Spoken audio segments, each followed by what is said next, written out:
Hi everyone, it's Katie from the Cedar Falls Public Library. I am here today to read the very last chapter of Alice's Adventures in Wonderland by Lewis Carroll. When we left off in chapter 11, Alice and the Griffin were at a trial, and as you can tell, I'm filming from home, so there's my cat. When we left off in chapter 11, Alice and the Griffin were at a trial, and the king was calling witnesses, and he had the White Rabbit call the next witness, which was Alice. Chapter 12, Alice's Evidence. "Here!" cried Alice, quite forgetting in the flurry of the moment how large she had grown in the last few minutes, and she jumped up in such a hurry that she tipped over the jury box with the edge of her skirt, upsetting all the jurymen onto the heads of the crowd below, and there they lay sprawling about, reminding her very much of a globe of goldfish she had accidentally upset the week before. "Oh, I beg your pardon!" she exclaimed in a tone of great dismay, and began picking them up again as quickly as she could, for the accident of the goldfish kept running in her head, and she had a vague sort of idea that they must be collected at once and put back into the jury box, or they would die. "The trial cannot proceed," said the king in a very grave voice, "until all the jurymen are back in their proper places. All," he repeated with great emphasis, looking hard at Alice as he said so. Alice looked at the jury box and saw that in her haste she had put the lizard in head downwards, and the poor little thing was waving its tail about in a melancholy way, being quite unable to move. She soon got it out again and put it right. "Not that it signifies much," she said to herself. "I should think it would be quite as much use in the trial one way up as the other."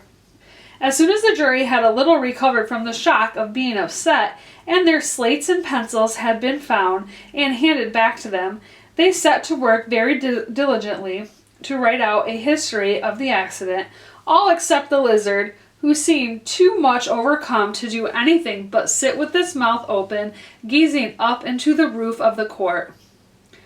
"What do you know about this business?" the king said to Alice. "Nothing," said Alice. "Nothing whatever?" persisted the king. "Nothing whatever," said Alice. "That's very important," the king said, turning to the jury. They were just beginning to write this down on their slates when the White Rabbit interrupted. "Unimportant, your majesty means, of course," he said in a very respectful tone, but frowning and making faces at him as he spoke. "Unimportant, of course I meant," the king hastily said, and went on to himself in an undertone.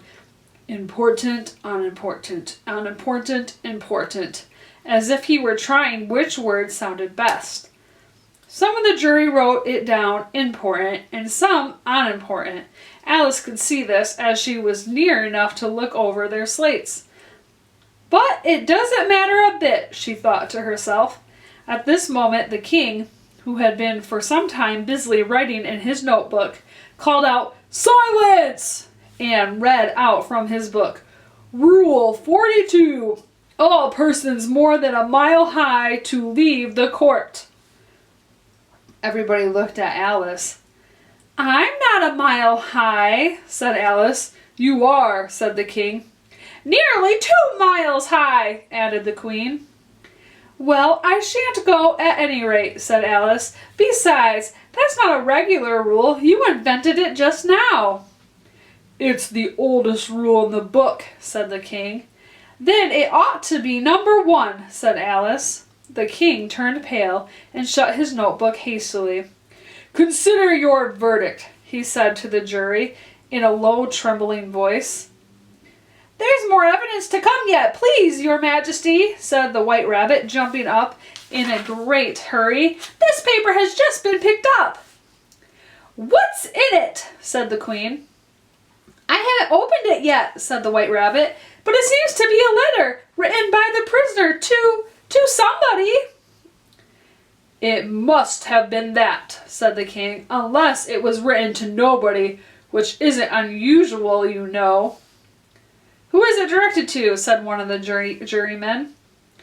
It isn't directed at all, said the White Rabbit. In fact, there's nothing written on the outside.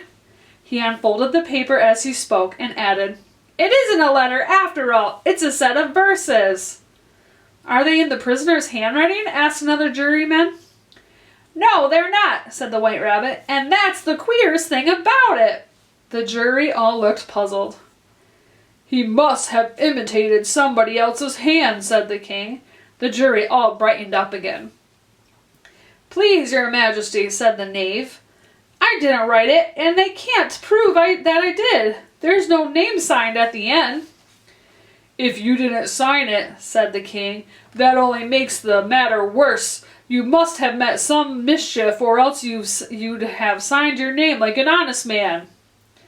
There was a general clapping of hands at this. It was the first really clever thing the king had said that day. That proves his guilt, of course, said the queen. So off with... It doesn't prove anything of this sort, said Alice. Why, you don't even know what they're about. Read them, said the king.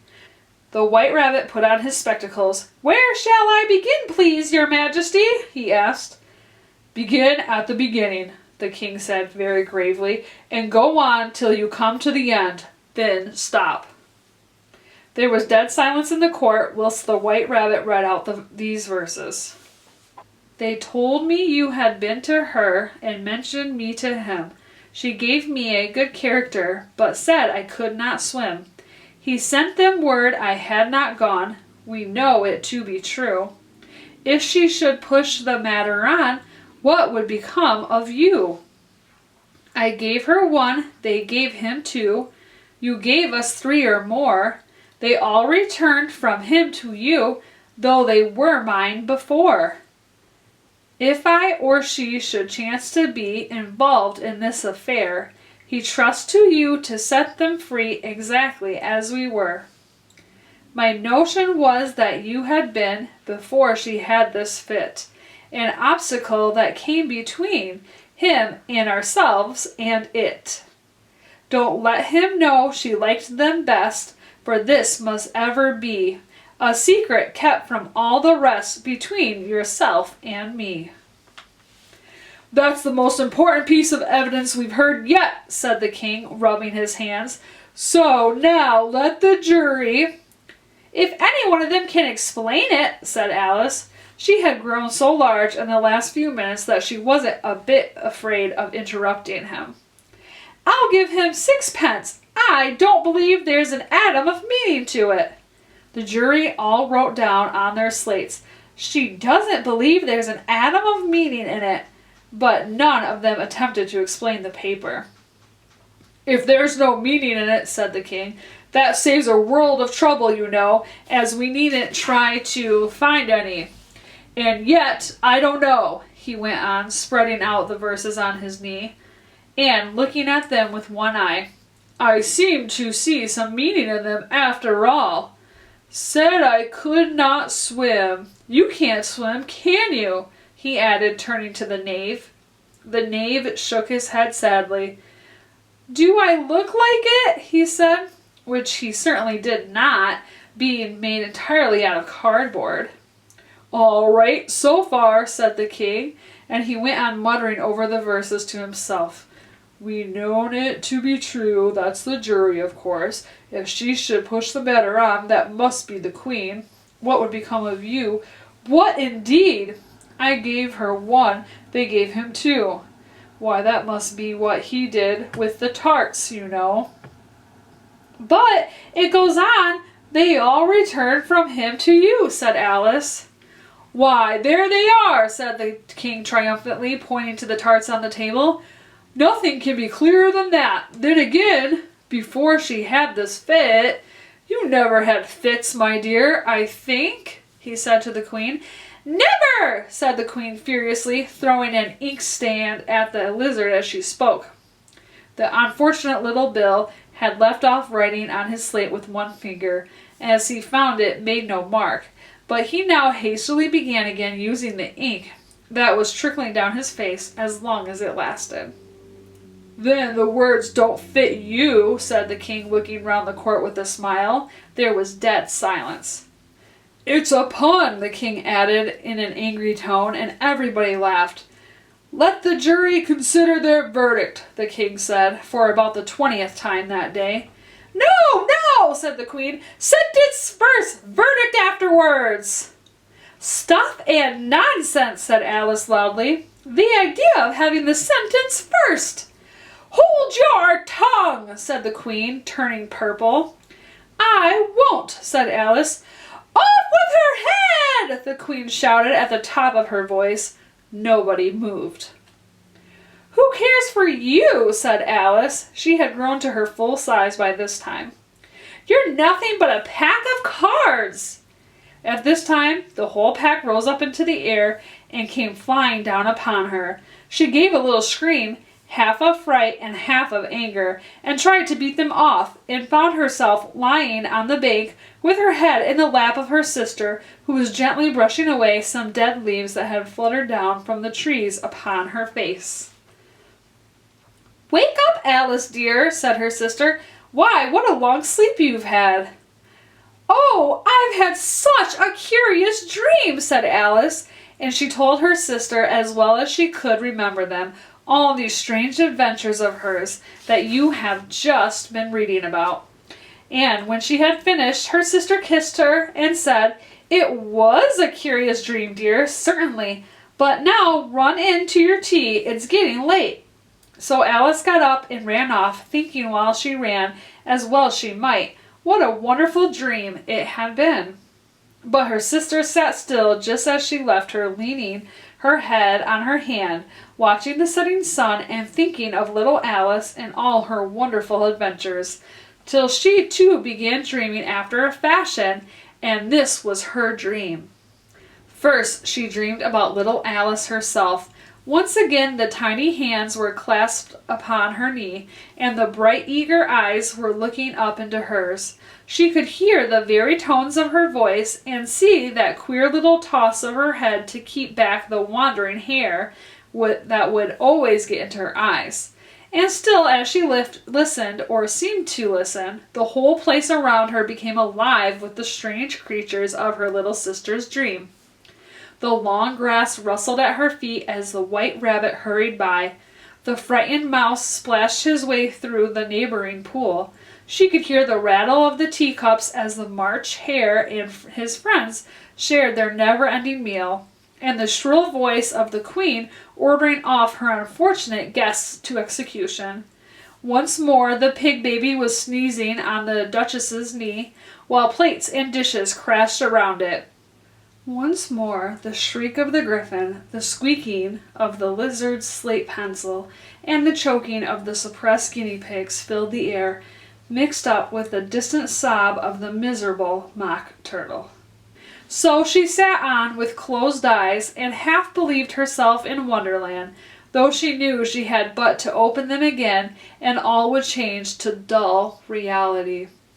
The grass would only be rustling in the wind, and the pool rippling to the waving of the reeds.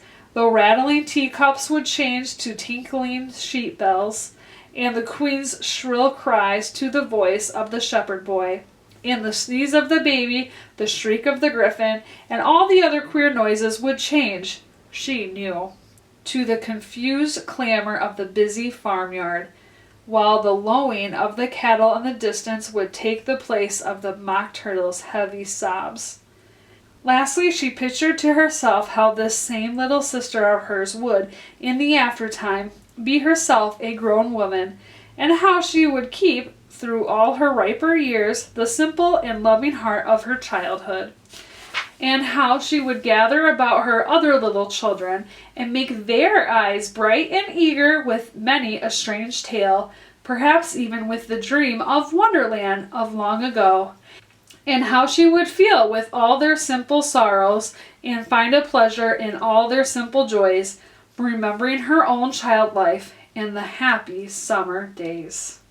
And that is the end of Alice's Adventures in Wonderland by Lewis Carroll. Thank you so much for listening to the story with me and allowing me to read it out loud to you guys. I've had a lot of fun revisiting this classic. It's one of my favorites, so I was very happy to share it with you guys. Thank you so much, and have a great day. See ya. Upsetting all the jurymen onto the heads. Okay, let's try that again. Was waving its tail about in a Let the jury consider their verdict, the king said, for about the 20th. While the lowing in after time, and after the blah blah blah, okay, through all her rapier, the same in simple, nope, oh my gosh.